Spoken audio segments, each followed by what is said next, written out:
dans la vie, il faut apprendre.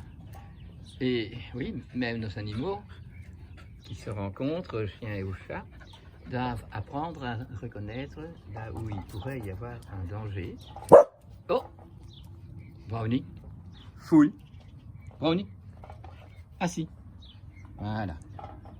On ne court pas après les chats, hein, et pas après les poules, ça tu as appris. Ok. Oui. Eh bien oui, tout le monde doit apprendre. Et c'est ce qu'on appelle, en tant qu'humain, c'est d'acquérir le discernement. Et pour acquérir le discernement, il faut des défis. Il faut donc...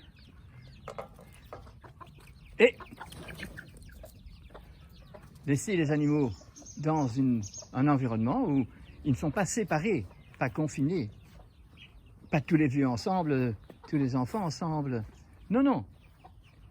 La communauté doit exister, et donc la loi de la biologie, c'est la logique de la vie, c'est que tout ce qui est visible, on pourrait facilement discerner que la cohabitation a pu déjà être faite, que beaucoup de nos ancêtres, dans tous les pays du monde, ont réussi à faire des fermettes, donc des endroits où le bovin prenait la place principale, c'était la place de l'herbe, puisque nous sommes à un endroit où nous ne sommes plus dans la jungle avec un toit vert d'arbres, et donc un sol sans verdure.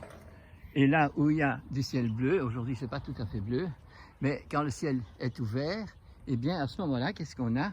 Eh bien, on a de l'herbe qui peut pousser. Donc la verdure vient sur la terre. Quand on est dans la jungle, ben non, c'est plutôt foncé ce qui est par terre, puisque en haut, il n'y a pas de lumière, on est dans une voûte de verdure. Et donc, sortant de la jungle, nous sommes arrivés dans la découverte du monde, et nous avons laissé derrière nous le bouillon de culture de la vie, qui est l'origine de la vie. Et nous avons donc, nous, en 2020, un recul, pense-t-on? Oui, historiquement, nous avons un recul puisque nous sommes en 2020, mais quelque part, depuis 1945, on peut dire que nous avons coupé avec l'histoire qui existait avant. Nous ne sommes plus dans la connaissance de la réalité et nous voyons une réalité aujourd'hui qui est loin de toute vérité, qui est loin des valeurs historiques que nous avons acquis et que nos ancêtres ont pu acquérir.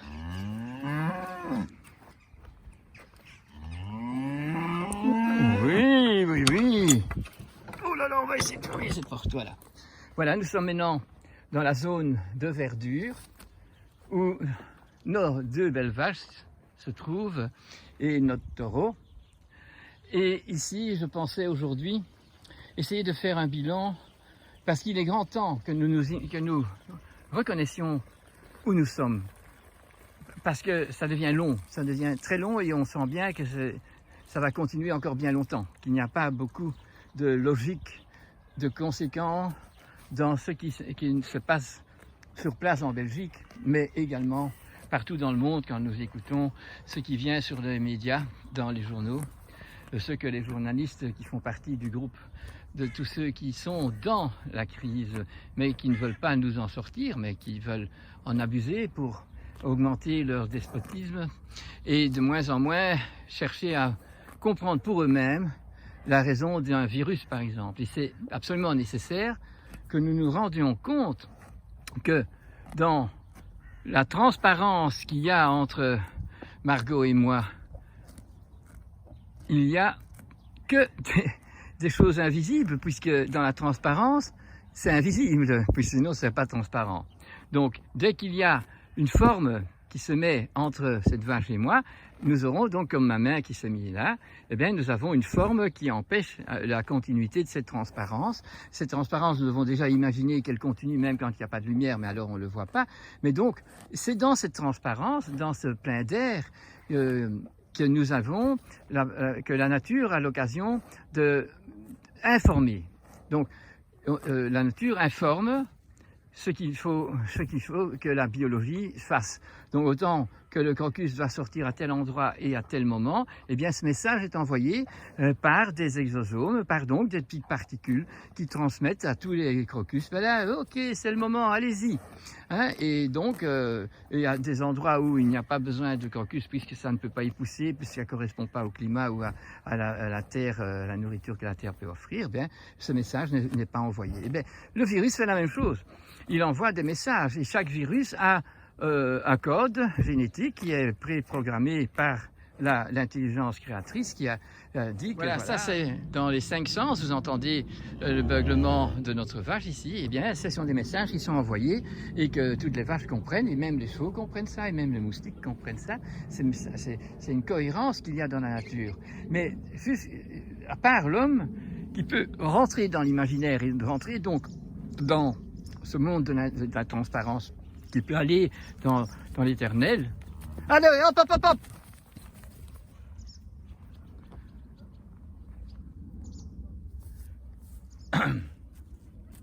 Donc, il n'y a que l'homme qui, lui, peut aller dans l'imaginaire et de là aller dans la compréhension des phénomènes. Mais c'est un travail. Pour tout ce qu'on ne voit pas, qu'on ne sent pas, qu'on ne mesure pas, qu'on ne peut pas prendre dans les mains, il y a le questionnement. Et il n'y a que l'homme qui a besoin de faire ce questionnement. S'il veut évoluer, s'il veut aller dans la perception, s'il veut aller dans le discernement. Donc, c'est la raison de notre vie. C'est de comprendre les phénomènes que nous voyons, mais d'aller plus dans la racine des phénomènes que nous voyons, c'est d'aller dans le fondement, dans la raison de cette création, dans le pourquoi c'est là.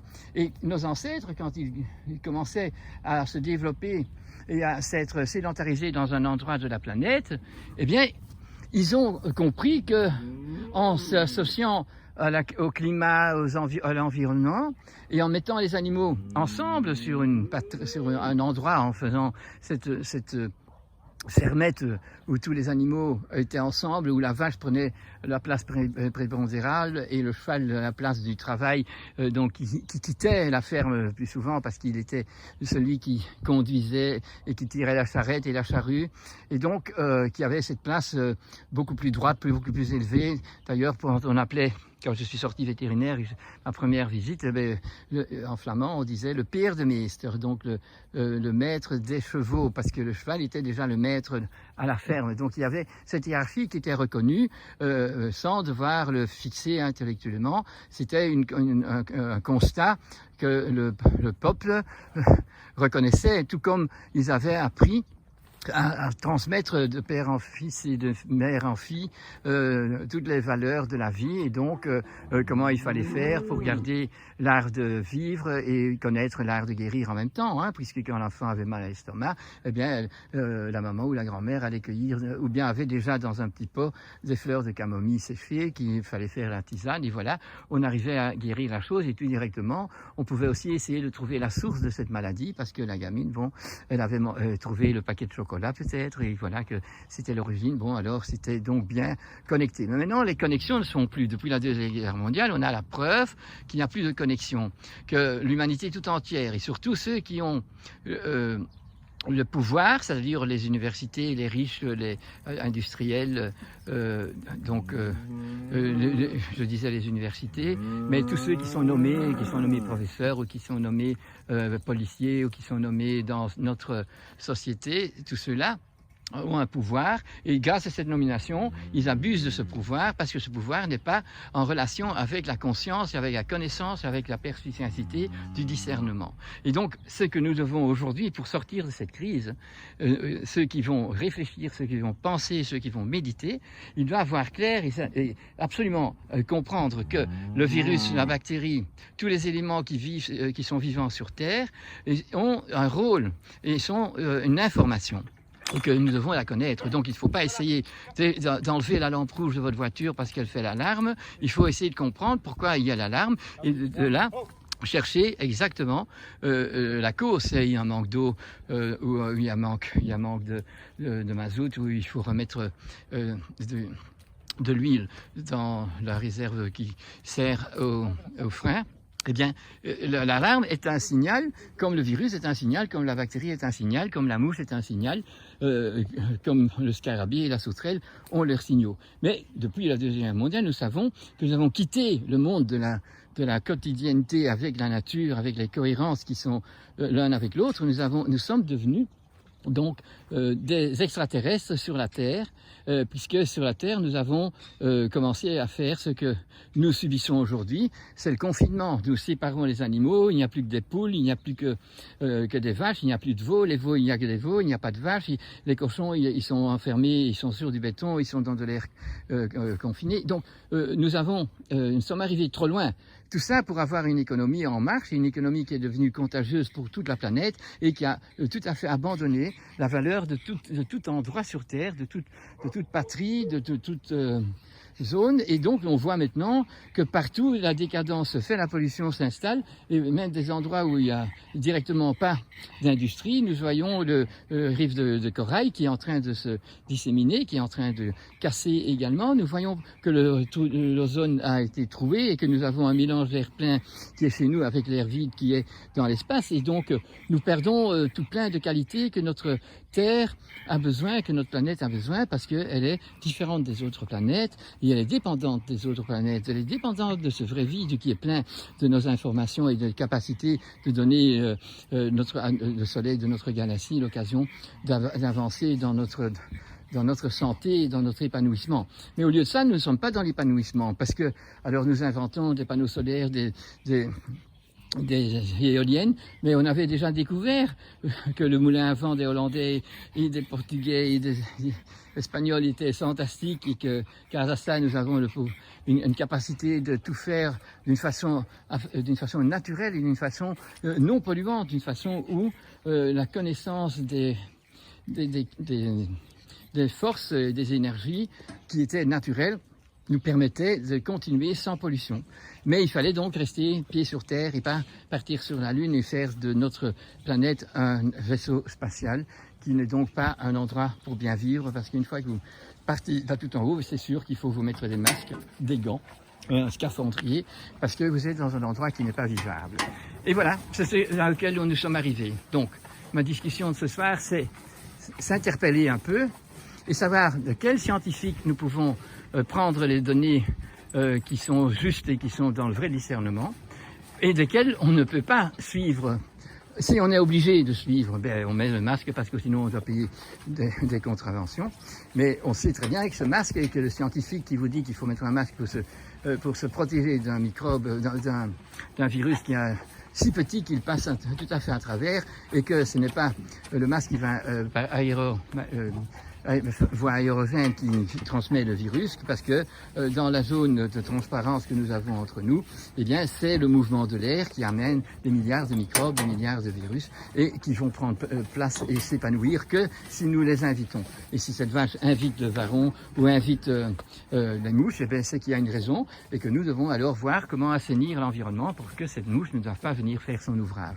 Parce que chaque fois qu'il y a une chose qui nous embête, qui nous tombe dessus, c'est parce que nous avons embêté la nature d'une façon intransigeante et très malsaine, et que donc nous devons découvrir les erreurs que nous avons faites, et de cette façon-là, en réparant les gaffes, en se repentissant, donc en faisant les exercices qu'il faut faire pour réparer les erreurs, eh bien nous rentrons dans un discernement, et puis nous avons le résultat qui est un épanouissement et qui est une joie terrible de voir qu'il n'y a plus de mouches dans ma maison depuis que j'ai enlevé la pomme pourrie.